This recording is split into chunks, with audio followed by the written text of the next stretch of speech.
Good morning. This is Thursday, September the 5th, and I'm driving to work. It's a beautiful morning. Temperature right now is about 68 degrees. I've got all the windows down, and the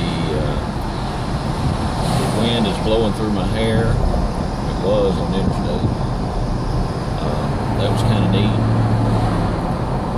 For you guys that have long hair, that may sound like a nightmare, but for us short-haired guys, you know, it could be a nice sensation. While I was driving, I was listening to some tunes, and my mind got to wandering. I'm thinking about Georgia, thinking about her, how old she would be.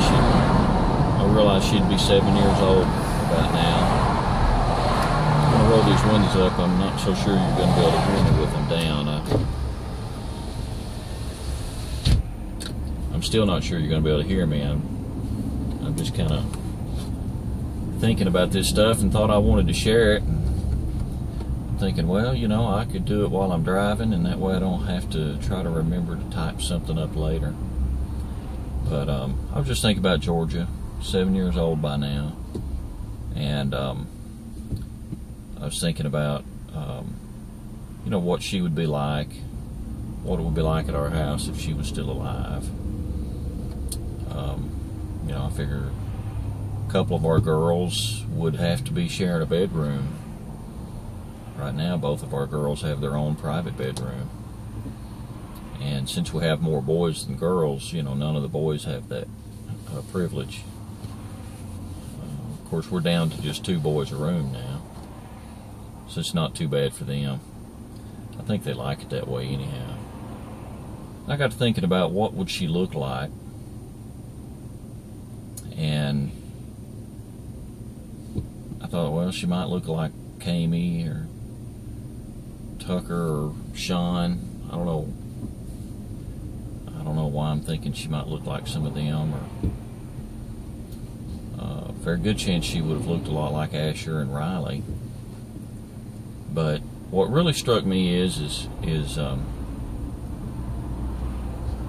by now I truly think that she would look like a Brasfield, and to me that means that it's more than just your physical appearance, more than the features of your face, but it's about your family and your attitude and your behavior, your faith.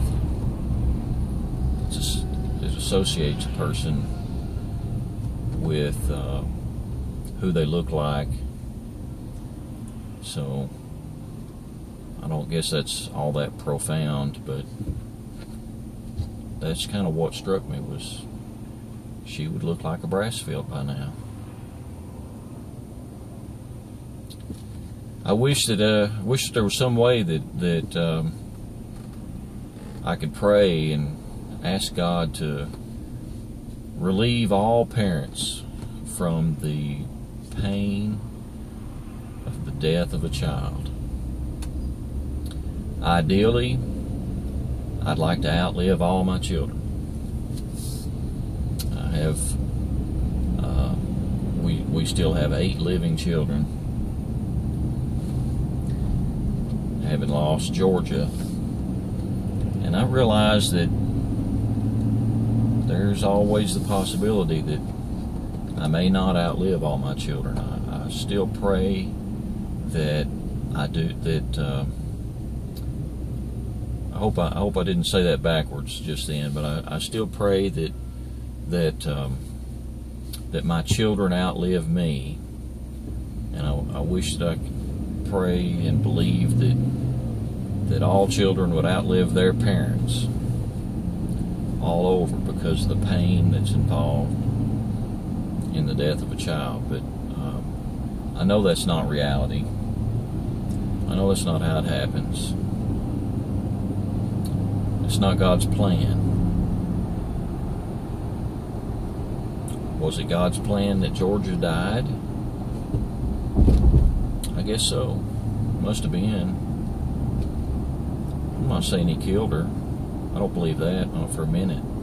But I do believe that he had to, that it had to have his approval. It had to be something that he didn't stop. And I also believe that he had good reason. And I may never know it. I might not ever understand. But that doesn't change what I believe. Because what I believe is that God's ways are perfect. And that He knows best. He knows what He's doing.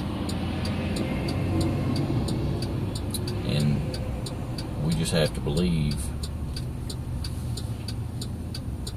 or else we'll have no faith at all. Either God holds this world in His hand, or there is no God. There's no middle ground. There's no in between.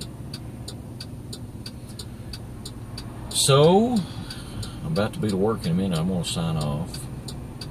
Hope you guys have a great day. And God bless.